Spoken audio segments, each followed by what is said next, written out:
Greetings! I am Herbert Erpaderp, and today I'm going to build this plastic Panzer IV by Warlord Games. This is a 28mm or 1/56 scale kit, and it can build the F, G or H variants of the Panzer IV. I believe this is one of Warlord's earlier plastic kits, and as they let me know on the Firefly video, if it's not made by Italeri, it's made by SK. I don't know much about SK, but apparently they make plastics for Warlord. The back of the box has a couple of paragraphs about the Panzer IV, along with some images of the variants of the tank this kit can make, which have been painted quite nicely. An image of the included decal sheet is also visible. You didn't come here to look at the box, so let's see what's inside. There are 3 sprues in this kit. They all look quite nice, though there is a little bit of a weird blemish on the bottom of the lower hull.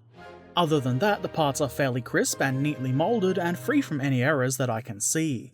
The detailing is quite good, and there are barely any mould lines, which is always appreciated. Those mould lines are of course still there and will need cleanup, but that shouldn't be too hard to accomplish. It looks like they've put some thought into where the mould lines are so they don't run across important details.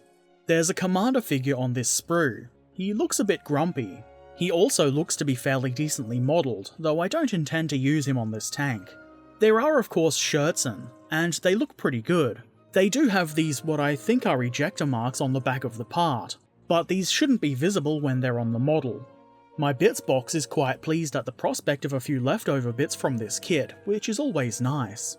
The instruction leaflet included isn't quite as good as the more recent Warlord kits, but it's still fairly decent, and is easy enough to understand and follow. There's also this decal sheet. This looks good and includes a handful of numbers, a couple of crosses, and a bunch of division logos that should help to make a nice looking tank when this eventually gets painted. Time to build. As the instructions suggest, I'm going to begin with the tracks. I start by gluing in the idler wheel. There's no keying for this part because it doesn't really matter how it goes on, though do try to get the spokes lined up with those moulded into the hull side, and also try to have it sitting nice and level with the rest of the hull side. Then it was time to move on to the drive sprocket. This is where I encountered a problem. I had clipped all of the parts for the left set of tracks from the sprue, but the drive sprocket is incorrectly labelled on the instructions. It would seem the instructions had led me to clip the part for the right side of the tank instead of the one for the left. You can see the teeth don't line up with those moulded into the hull part. I clip out the correct part and you can see they line up much better. This is yet another reminder that test fitting is a good thing to do. I glue the drive sprocket into place and it goes on nicely. There is still a little bit of play in the parts, but you can use the sprocket teeth to make sure it's all lined up properly. Looks neat. Now for the tracks. I always have low expectations for 2-part tracks like these, but they actually went on much easier than I was expecting. I applied glue to the return rollers and then attached the upper run of tracks. There are gaps in the guide horns to fit the return rollers. These will let you know if you're trying to put them on backwards. I do the same with the lower track part. Surprisingly, at least to me, the parts go together almost perfectly. I left the tracks unglued where they contact the drive sprocket and idler wheel so I could make adjustments later. Using this extra thin glue makes this really easy. You can apply the glue like this without making too much mess, and then line the ends of the tracks up nice and neatly. These are probably the best 2-part tracks I've encountered so far. There's barely a hint of a gap at the ends. A refreshing surprise.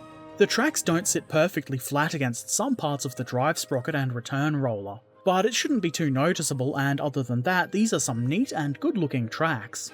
The track sets can then be glued to the lower hull. There aren't any poles or slots or anything like that to guide this, just the shape of the hull.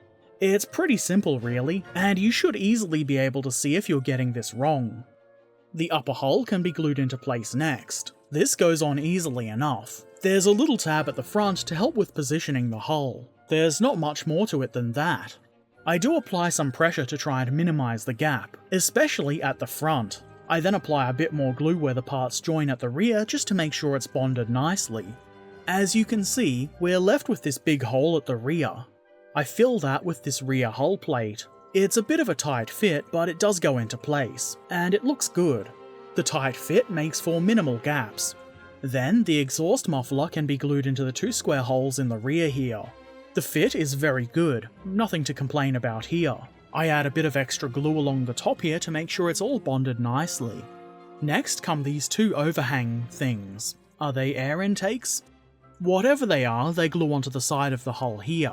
There's not much of a guide there, but you don't really need one. The corners of the hull part should be enough. The fit here is pretty good. Then the sides of the upper frontal hull areas can be glued on. At this point I realised some of the ends of these parts aren't quite perfect. I tried to attach them as neatly as I could, starting with the right hand side. The front end of this side part should sit slightly forward of the hull so that it can join up with the front part, which I attach next. There is a slight gap there, but it's not too bad at all really. The left plate was where I had the most trouble. There was going to be a big gap either at the front or rear, and I had to choose which of these would be less offensive. I figured the gap would be least visible towards the rear. You could fill this with putty or disguise it as battle damage, or you could cover it with stowage. I'm kind of hoping the shirtsen will make this too hard to see so I don't have to do anything, but I'll probably end up filling it with putty. With that, the basic hull is done. Now for more details. Of course, some of these will be different according to whatever version of the Panzer IV you are building. I've decided to make a Panzer IV. First, I add the spare road wheels in their holder. This is appropriate for the G and H variants. The only thing to guide the positioning of this is a smooth section of the side guard bits where the checker plate pattern is missing. Then I attach what I am assuming to be the gun cleaning kit. All variants have this here. There's a couple of indentations on the side that guide the placement of this part. It goes on here well enough, though if you are going to add the shirtsen later, I would suggest trying to mount this just a little bit lower. Next, I attach the antenna. This is the part and its placement for the H variant. There are two antenna parts included in the kit. The F and G variants have their antenna on the right side of the hull, just behind where it tapers towards the front plate. Very antenna-tastic. On the rear, opposite the antenna, I glued on a jerry can. This part is optional and two are included in the kit. The instructions suggest placing one here where I've attached it, and one on the front right of the upper hull where it tapers inwards.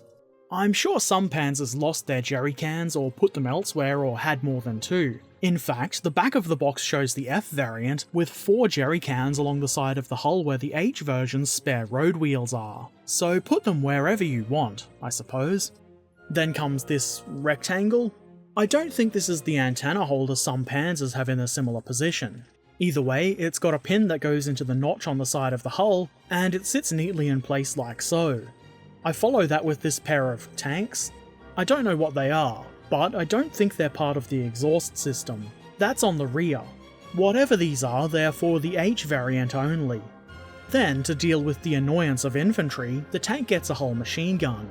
The base part of this forms the ball-shaped part of the mounting. It goes in easily, though I'm not sure if I've glued it around the right way. You can see that the gun isn't centered. Oh well, moving on, I glue on these brackety things. Whatever they are. There's a slight indentation into which these are supposed to go. They don't quite fit in there perfectly, but I think I positioned them well enough anyway. Next come the spare track links, which can easily be glued into the centre of the lower front hull here. I try to get this on as straight as I can. These track links are of course optional, and you can leave them off if you would prefer. Then come the headlamps. These are keyed so they should be facing straight forwards, though I still managed to install them at a slight angle. We can just pretend that they've been bumped and bent out of place, and I'm sure that happened on the real thing, so it's fine by me. The parts fit nicely into their intended holes, as does the No-Tech convoy light, though this part isn't keyed, so a little bit more effort is required to put it on straight. These are tiny pieces, and though I managed to get them in place with my fat fingers, tweezers might be a good option here. If you're not putting the shirtsen on your Panzer IV, the hull would now be complete, and the instructions say to move on to the turret, but I want to be 100% done with the hull, and I want shirtsen on mine, so that's what I do next. The instructions seem to suggest attaching the brackets to the hull and then gluing the shirtsen to that, but that seems like a really good way to make a mess. I figured it would be a better idea to glue the brackets to the shirtsen, and then glue that onto the hull later. Be sure to pay attention to the parts. Each of these is different, and has a specific location it needs to be attached to. They go on easily enough, but when the parts were dry and I test fitted them, I discovered that the gun cleaning rods, or whatever they are, on the side of the hull prevent the brackets from sitting hard up against the hull. I didn't video myself doing it, but I trimmed down part of the bracket so it would fit properly. I then set these assemblies aside. I plan to paint the shirtsen separately, just to make the painting of this model a little bit easier. Then I build the turret. I start by gluing the bottom part on. Goes on very easily. Not much to say about this. I kind of regret forgetting about magnets when building the hull of this kit. It would have been nice to magnetize it. Obviously at this point a magnet would go inside the turret too, but since I didn't put one in the hull, there's not really any point in putting it in the turret. Oh well, it's not 100% necessary and I'll be fine without it. I don't normally run around with my bolt action tanks upside down anyway. The next thing I did was to add the commander's cupola. This goes into place easily. I'm not sure if there's a particular way it should be facing with regards to those lines, but it looks fine to me. Then comes the hatch. I position this so the separation between the halves of the hatch is along the center line of the tank. To me, it doesn't quite look as though it's sitting right. It sits up from the surrounding cupola quite a bit, but it's probably fine. After that comes the turret side doors. These go into place pretty easily. The protrusion with the vision slit in it goes towards the front of the tank. There's a slight angle at the top on the back of these parts that matches the indent on the turret body. This works as a kind of keying to make sure the parts go on the right way up. And then, because the crew needs somewhere to store their "please insert stereotypical German item here," I assemble a turret stowage box for them. I like that this actually has a bottom. Often, things like this are just left open at the bottom. Not that you'll really see up there most of the time anyway, it's just a nice touch. It can then go right onto the turret rear like so. There's a raised guide part on the back of the turret body that helps with this. The fit is quite good and I'm happy with how it looks. Next comes the gun mantlet. Be sure to choose the correct part for the variant that you're building. The mantlet should be attached with the vision hole on the right side of the turret. From the crew's perspective, that is. Unlike with a lot of other models in this scale, there's no flexibility as far as gun elevation is concerned. I don't really think that's a big issue at all. I normally glue my guns into place anyway. Next I add the gun, because what good is a gun mantlet with no gun? Before installation, I drill out the end of the barrel to make it look a little bit more realistic. This is a simple yet effective modification you can make to your tanks, just to improve their looks that little bit more. When I'm satisfied, I glue the gun into place, trying to get the muzzle brake to sit nice and horizontally. I also try to get the gun as straight as I can. Nobody wants a lopsided gun.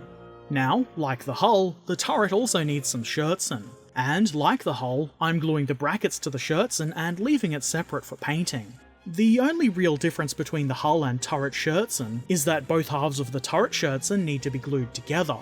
To get this right, I did some test fitting before gluing and was very careful with it. I think I got it right, but I guess we'll find out later when I try to attach it to the turret during the painting process. And with that, the Panzer IV is complete. First, I'll show what it looks like with no shirtsen, since that is an optional part and I might still yet leave it off. I do have the older metal and resin Panzer IV from Warlord somewhere, but I don't know where it is. The gun barrel got broken and I put it aside for repairs and now I just can't find it. This obviously makes it hard to compare the models side by side. It probably won't surprise anyone when I say that I think the plastic version is much better. The build was quite enjoyable and pretty easy. There was that slight confusion with the drive sprocket, but other than that the instructions are clear and the model goes together with no issue. The model appears now with shirtsen, but it's not glued on. I've used blue tack to hold it in place, so it might be a little bit wonky and you can probably see the blue tack in behind it, but it does give you a good idea of what the model looks like with the shirtsen attached. I kind of wish the shirtsen support bar could be installed separate to the armoured plates themselves. The tank on the front of the box is depicted that way and it would be cool to be able to build that, and it would make missing or damaged shirtsen panels easier to model. I guess if Warlord ever felt like reconfiguring their molds, that would be a good suggestion. I don't really see that happening though, this model isn't that old and I don't see them replacing it anytime soon. The detail on this model is quite nice, and I like that there are different parts choices for the 3 variants of the Panzer IV that you can build. I'm no panzer surgeon, so I can't tell you exactly how accurate a model this is, but it is of course a gaming miniature, and in that regard it looks great, and there's plenty of detail there. I think this model will look really good when I eventually get it painted. Probably in about 20 years, so don't hold your breath. I think, if you're looking for a Panzer IV in 28mm scale, this is a pretty good choice. What do you think? Have you built the Warlord Panzer IV? If so, which variant did you choose? If you've got any suggestions or just comments in general, leave them in the comments section below. And of course, if you haven't done so already, feel free to subscribe to me here on YouTube, follow me on social media, and watch me live stream on Twitch. And if you really like the things I do, please consider helping to support the channel over at Patreon, where we still don't have cookies. Sorry. Links to all of those are in the description below. I shall return soon, so until then, happy panzering and thanks for watching. Farewell.